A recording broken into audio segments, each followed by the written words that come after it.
Hi friends, brother, sister எல்லோரும் எப்படி இருக்கீங்க?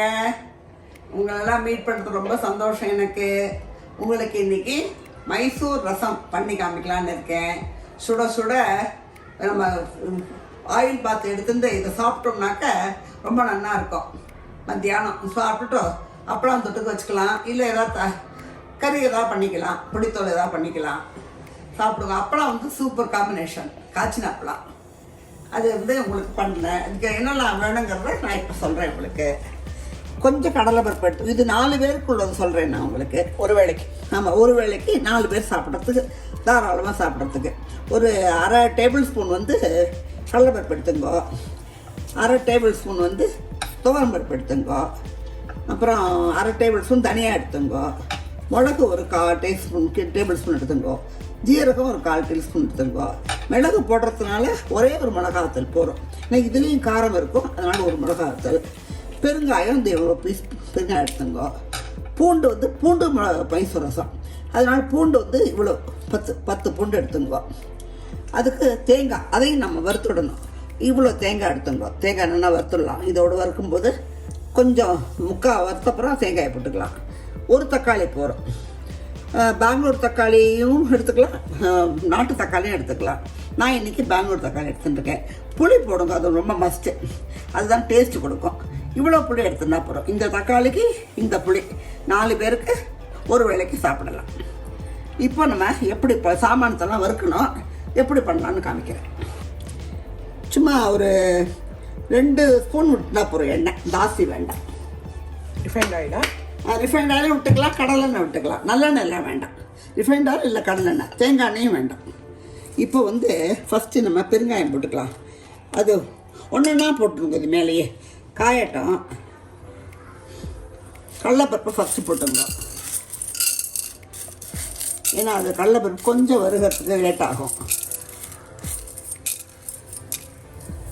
கடலைப்பருப்பு போட்டுட்டு அதுக்கப்புறம் துவரம் பருப்பு, அப்புறம் மிளகு, ஜீரகம், கடைசியாக தனியாக போட்டால் போகிறோம். ஏன்னா தனியாக வந்து சீக்கிரம் வருந்துடும். அதனால் இது வந்து நல்லா லஞ்சுக்கு, அதாவது ஹாலிடேஸில் பண்ணி சாப்பிடுங்க. அப்போ தான் சூடாக சாப்பிட முடியும். நல்லா கலகலன்னு நல்லா சாத்தை நல்லா பிசைஞ்சுட்டு அமுத்தி பிசைஞ்சுட்டு சாப்பிடலாம். இப்போது இதை வறுக்கலாம்.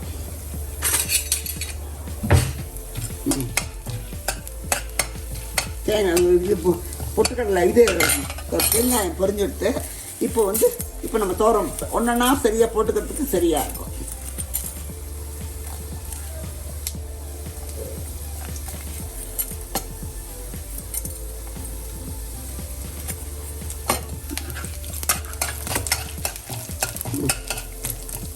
முதல்ல கொஞ்சம் ஹையில் வச்சுங்க, அப்புறமா சிம்மில் வச்சுக்கலாம். இப்போ இந்த ஸ்டேஜில் உங்களுக்கு மிளகையும் போட்டுடலாம், ஜீரகத்தையும் போட்டுடலாம்.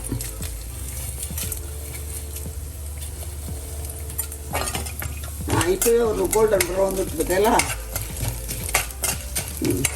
இதில் நம்ம இப்போ தனியாகவும் போட்டுக்கலாம், பூண்டியாக மேலேயே போட்டுடலாம். லாஸ்ட்டாக தனியாக. ஆமாம், லாஸ்ட்டாக தனியாக. இப்போ இந்த ஸ்டேஜில் நம்ம தேங்காயும் போட்டுடலாம். ஏன்னா தேங்காய் நல்லா வறுத்தானாக்க நம்மளுக்கு கொப்பரை வாசனை வரும். சப்போஸ் உங்கள் ஆத்தில் கொப்பரை இருந்துன்னு வச்சுங்களேன், அதை நீங்கள் வறுக்கவே வேண்டாம்.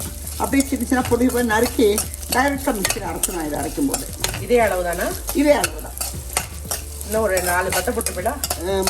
இல்லை, 2 பத்தை போட்டுட்டேன், அவ்வளோதான். 2 பத்தை தான். ஆமாம், கொப்பரை இருந்தானாக்க தேங்காயை வறுக்கவே வேண்டாம். நீங்கள் இன்னும் கொஞ்சம் நல்லா இருக்கும் கொப்பரை. இல்லைன்னா அதுக்காக நீங்கள் இது பண்ண வேண்டாம். இதை தேங்காயை நல்லா வறுத்துருங்க, அவ்வளோ. இப்போ நீங்கள் இதை அணைச்சிடலாம் கேஸை. இந்த சூட்லேயே நல்லா வறுந்து பட்டுடும். நல்லா கோல்டன் ப்ரௌன் வந்துட்டு பார்த்தீங்களா? பருப்பு கிடையாதா? துவரம் பருப்பு வேக வச்சு போடணும். எவ்வளோ பருப்பு? என்ன கம்மியாக போடும், கொஞ்சம் துவரம் பருப்பு. அதான் சாதாரண ரசத்துக்கு போடுற பருப்போட பாதி போட்டுட்டா போதும். ஏன்னா இந்த சாமானோட இது திக்னஸ் வேறு வரும் இல்லையா உங்களுக்கு பவுட்ரு பண்ண அப்புறம். இதை நீங்கள் தண்ணி விட்டு அரைக்க வேண்டாம், பவுட்ராகவே பண்ணிடலாம். இல்லை இப்போ 4 பேருக்கு பண்ணுறேன் இல்லையா? ஒரு தக்காளி சொன்ன ஒரு குட்டி லெமன் டீ பொடி. ஆமாம். அப்போ அதுக்கு எவ்வளோ பருப்பு போடணும்? டேபிள் ஸ்பூனால் 2 ஸ்பூன் போட்டுங்க. அதாவது 4 பேர் சாப்பிட்றதுக்கு. 4 பேர் சாப்பிட்றது. Other than this burger. ஏன்னா இது கொஞ்சம் இந்த ரசம் வந்து சாதாரண ரசத்தோட கொஞ்சம் திக்காக இருந்தாக்கா நல்லா இருக்கும். அதாவது குழம்பும் இல்லாமல் சாம்பாரும் இல்லாமல் ரசமும் இல்லாமல் 2 கட்டாலாம் இருக்கும். அதனால கொஞ்சம் திக்காக இருந்தால் சூப்பராக இருக்கும். தெருவெடுத்து குடிக்கலாம், நல்லா இருக்கும், ஹாட்டாக இருக்கும். நம்ம சாப்பிட்றதுக்கு முன்னாடி சூப் குடிக்கிற மாதிரி இதை நீங்கள் குடிக்கலாம். இப்போ போகிறோம் வருந்துறது இந்த சூட்லேயே இன்னும் கொஞ்சம் சவுந்துடும். நான் கேஸை அணைச்சிட்டேன் அப்போவே. இப்போ நம்ம புளியை கரைச்சிட்டு தக்காளியும் புளியாக நறுக்கி போட்டு உப்பு மஞ்சப்பொடி போட்டு அடுப்பில் வைக்கலாம். இப்போ நான் உங்களுக்கு காமிச்சேன் இல்லையா புளி, அதை நான் கரைச்சி வச்சுருக்கேன். தக்காளி ஒன்று காமிச்சேன் இல்லையா, அதையும் நறுக்கி போட்டிருக்கேன். ரொம்ப புளியாக நறுக்கிறேன்னா ஒன்றும் இல்லை. இப்போ நான் கொஞ்சம் பெருசாக நறுக்கியிருக்கேன். இதுக்கு தக்காளி வெந்தப்புறம் என்ன பண்ணுவேன், பருப்பு நம்ம வேக வச்சு எடுக்கிறோம் இல்லையா, அதோடு சேர்ந்து இதையும் நல்லா ஸ்மாஷ் பண்ணிவிடுவேன்.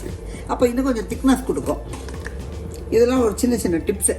ஏன்னா ஆற்றுல இருக்கிறவாள் யாருக்கும் தக்காளி குட்டி குட்டியாக பிடிக்காது வாயில். ஆமாம், அதனால் அப்படி ஸ்மாஷ் பண்ணிவிடுவேன். அதுக்கு நீங்கள் 2 சிட்டிகை மஞ்சப்பொடி போட்டுருங்க. ஏன்னா பருப்பில் நம்ம போட்டு தான் வேக வைப்போம். இருந்தாலும் இதுலேயும் கொஞ்சம் போட்டால் நல்லது. வேணுங்கிற அளவு இதுக்கு உப்பு இவ்வளோ உப்பு போட்டுங்க. ஆமாம், இவ்வளோ உங்களுக்கு உங்கள் சாப்பாட்டுக்கு ருசிக்கு ஏற்ற மாதிரி நீங்கள் பருப்பு இது உப்பு போட்டுக்கலாம். இப்போ இது கொதித்து ஆகட்டும். நம்ம அதுக்குள்ளே நம்ம வறுத்தோம் இல்லையா, அதை பவுடர் பண்ணி வச்சிடலாம். தோரம் பருப்பையும் வேக வச்சு வச்சுட்டுலாம். இந்த தக்காளி வெந்துடும், புளி வாசனையும் போனோன்னே இது 2ஐயும் நம்ம ஊற்றுறதுக்கு சரியாக இருக்கும். இப்போ அதை பண்ணிவிட்டு உங்களுக்கு நான் காமிக்கிறேன். இப்போ நான் என்ன பண்ணேன், நம்ம பருப்பு வேக வச்சோம் இல்லையா, அது இந்த பொடி நான் அரைச்சோம் இல்லையா ரசத்துக்கு, அந்த பொடி, அப்போ தக்காளி கொஞ்சம் பெருசு பெருசாக போட்டிருந்தோம். அது வெந்தப்புறம் எடுத்துட்டேன். எல்லாத்தையுமே நல்லா ஸ்மாஷ் பண்ணிவிட்டேன். இப்போது நம்ம இதில் புளி தண்ணி வந்து இதாக எடுத்து இப்போ நம்ம இதை ஊற்றிடலாம். நம்ம உங்களுக்கு வேணுங்கிற திக்னஸ்க்கு நீங்கள் தண்ணி எவ்வளோ வைக்கலாம். தண்ணியை விட்டு நீங்கள் கொஞ்சம் பெருக்கிக்கலாம்.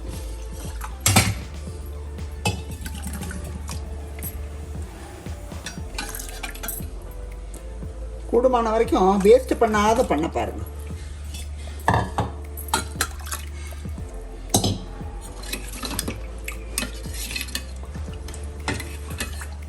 ரொம்ப கொதிக்க வேண்டாம், ஒரு 10 கொதி வந்தால் போதும்.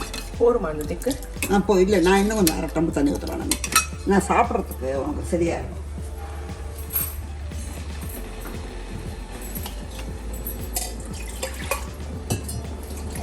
ஏன்னா கொதிக்க கொதிக்க கடலைப்பருப்பு போட்டதுனால இன்னும் கொஞ்சம் திக்காகிடும்.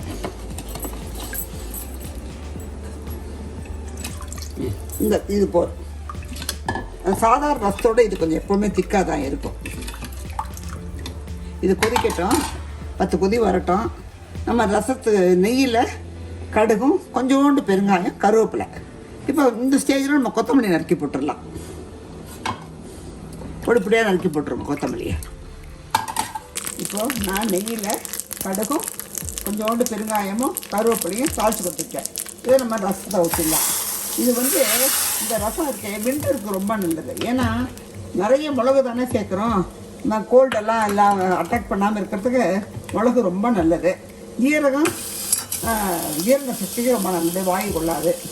அதனால் இதை நீங்கள் விண்டரில் வீக்லி ஒன்ஸ் பண்ணி சாப்பிடலாம்.